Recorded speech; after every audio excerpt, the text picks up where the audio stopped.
여러분 안녕하십니까. 김경국TV 시작하겠습니다. 청담동 김의겸, 가짜뉴스 김의겸, 흑석동 건물주 김의겸이 이번에는 이비여천가 김의겸으로 타이틀을 바꿀 모양입니다. 4월 총선에서 군산에서 출마하겠다고 선언한 가짜뉴스 김의겸이 민주당 내에서도 손꼽히는 이재명 친위대입니다. 대변인 시절 온갖 거짓말을 일삼다가 결국은 대변인직에서 쫓겨나갔죠. 그렇지만 이재명 대표에 대한 충성에는 한치의 소홀함도 없습니다. 이재명 대표가 피습을 당한 다음날 저녁 이재명 대표의 어릴 적 흑백 사진과 함께 이재명을 향한 애끓는 사모의 글을 김의겸 자신의 페이스북에 올렸습니다. 조선왕조 건국의 정당성을 선전하고 찬양한 용비어천가에 견줄 수 있을 정도로 이재명 대표를 찬양한 이비어천가라고 해도 하나도 손색이 없을 정도 그런 내용입니다. 강철은 어떻게 단련되었는가 이런 제목의 글이었는데 의사가 천운이 목숨을 살렸다고 말했다. 다시 한번 가슴이 철렁 내려앉는다. 쇠는 두드릴수록 강해진다고 한다. 불구덩이에 달구어지고 망치로 두들겨 맞으며 물렁한 무쇠가 단단하고 질긴 강철이 됩니다. 이렇게 적었는데요. 이 주특기인 가짜뉴스, 여기 있어도 가짜뉴스를 또 생산했습니다. 김 의원이 밝힌 천운은 집도 의사가 했던 얘기가 아닙니다. 어르신이 했던 얘기가 아니라 민주당 영입인재 5호인 강청희 전 대한의사협회 부회장이 이 대표 상태에 대한 브리핑에서 밝힌 내용입니다. 그러니까 직접 이 대표 상처를 수술하고 집도했던 의사가 아니라 민주당 인사가 얘기했던 것이죠. 김의겸 의원 이를 두고 또 의사가 얘기했다고 거짓말을 하고 이비여천가의 소재로 삼은 것입니다. 이 부분부터는 거의 진짜 이비여천가입니다. 인간 이재명의 삶은 늘 고난의 골짜기와 시련의 벼랑길을 지나왔다. 그 고비고비를 넘으며 이재명은 강하고 날카롭게 벼려지고 있습니다. 의사는 천운이라고 했습니다. 천운은 하늘이 정한 운명입니다. 하늘이 이재명의 쓰임새를 예비하고 있는 게 아니라면 왜 이다지도 가혹하게 단련하겠습니까? 조용한 밤입니다. 오늘 밤 그가 새근새근 고요히 잠들기를 희망합니다. 여러분 어떻습니까? 저는 참 낯간지러워서 읽을 수도 없는 그런 글입니다. 이재명 대표 본인이 봐도 낯이 좀 간지럽지 않을까요? 하기야 이재명 대표 워낙 두꺼운 사람이니까 어쩔지 모르겠습니다만 전직 기자 출신인데 이렇게 아부하는 방법은 또 어디서 배웠는지 모르겠습니다. 정말 같은 기자를 했다는 사실이 부끄러울 지경입니다. 이제 조금 있으면 전북 군산에서 신영대 의원, 지금 군산 지역구 의원이죠. 신영대 의원과 공천 경쟁을 해야 됩니다. 아마 경선을 하겠죠. 그런데 김의겸 의원이 민주당 공천 자격심사에서 적격으로 판정받는다는 얘기 자체가 말도 안 되는 일입니다. 김의겸 하면 떠오르는 것이 가짜뉴스 아닙니까? 그리고 또 흑석동 건물주, 부동산 투자가 아니고 부동산 투기입니다. 투기. 따져보면 김의겸 의원이 공천 부적격 사유는 헤아릴 수도 없을 정도입니다. 특히 김의겸의 가짜뉴스는 바른 사회를 위해서 정말로 척결해야 할 중대범죄입니다. 민주당에서도 그렇게 주장하고 있습니다. 그렇지만 김의겸은 예외입니다. 명색이 기자 출신이라면서 그런 가짜뉴스를 양산하는 김의겸에게 버젓이 공천장을 주려는 것이 김의겸이고 민주당이고 이재명입니다.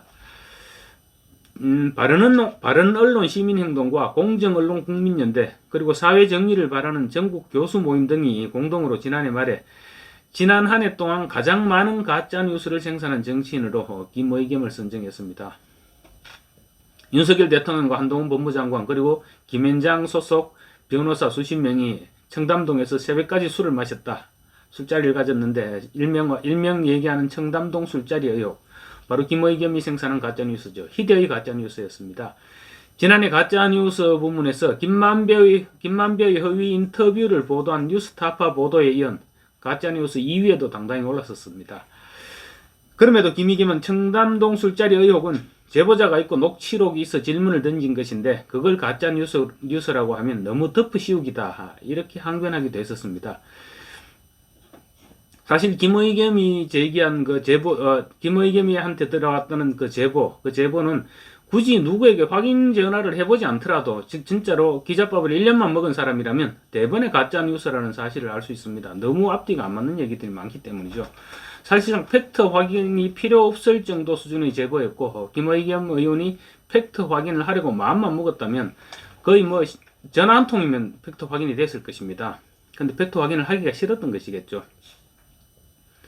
김어김이 더 웃기는 것은 얼마 전 출판기념회에서 했던 말입니다. 제가 실수한 것들, 이런 것들에 대해서만 자꾸 부각이 된다. 축구로 비유를 하자면 벤치에 가만히 앉아 있으면 헛발질을 할 일도 없다. 그런데 운동장에 뛰어 들어가서 공 쫓아다니면서 한 번이라도 차보려고, 한 번이라도 골 넣어보려고 하다 보면 헛발질도 하지 않느냐. 이쁘게 봐달라. 이렇게 얘기했습니다. 이 자리에 참석했던 조국 전 법무장관 한술 더 떴습니다. 그랬다가 비난을 자초했죠. 이렇게 얘기했는데요. 언론에서도 김 의원을 보고 헛발질을 하는 것을 가지고 조롱도 하고 희화화를 하던데 저는 웃긴다고 생각한다. 손흥민 선수가 슛할 때마다 다 골이 되지 않는다. 아마 확률로 계산해 보시면 10번에 한 번 들어갈지 모르겠다. 대홈런 타자라고 하는 이대호 매번 홈런 쳤나? 아니다. 이렇게 얘기했는데요. 이건 도대체 말인지 무슨 논리인지 모르겠습니다. 김의겸을 감싸 안으려고 손흥민과 이대호를 끌어들였다가 두 선수의 팬은 물론이고 축구와 야구를 사랑하는 전 국민으로부터 호된 질타를 받았습니다. 김의겸의 거짓말은 청담동 술자리뿐만 아니었습니다. 지난 9월에는 이재명 민주당 대표 영장실질심사를 담당한 유창훈 부장판사, 이 사람이 한 장관과 대학 동기다, 이런 주장을 했다가 철회하기도 했습니다. 가짜뉴스 유포를 통해, 그러니까 유창훈이 한동훈과 대학 동기라서 일부러 유창훈 판사가 당번인 날 골라서 검찰에서 구속영장을 청구했다. 그래서 유창훈 판사는 아마 구속영장을 인용할 것이다, 인용하지 않겠느냐, 이런 식의 얘기를 주장을 했던 것입니다. 사실 그때만 해도 이재명 대표의 구속영장이 기각되리라고는 사람들이 생각을 잘 못했죠. 워낙 범죄 혐의가 뚜렷했기 때문에. 그래서 이런 주장을 했던 것인데, 김 의원은 당시 페이스북을 통해서 취재하는 과정에서 구멍이 있었나 보다, 잘못한 것이다, 이렇게 해명을 했습니다. 유창훈 부장판사는 한동훈 장관과 대학 동기도 아니었을 뿐만 아니라 오히려 말도 안 되는 논리로 이재명 대표의 영장을 기각시켰죠. 그래서 김의겸의 의혹 제기가 얼마나 허황한 것인지 다시 한번 입증되었습니다. 저런 김의겸 의원이 아무리 군산이라고 하더라도 저런 인물이 지역 주민의 선택으로 다시 국회에 입성하려 하는데, 전라북도 군산 시민들은 김의겸에 대해서 어떤 평가를 내릴지 정말로 궁금해집니다. 감사합니다.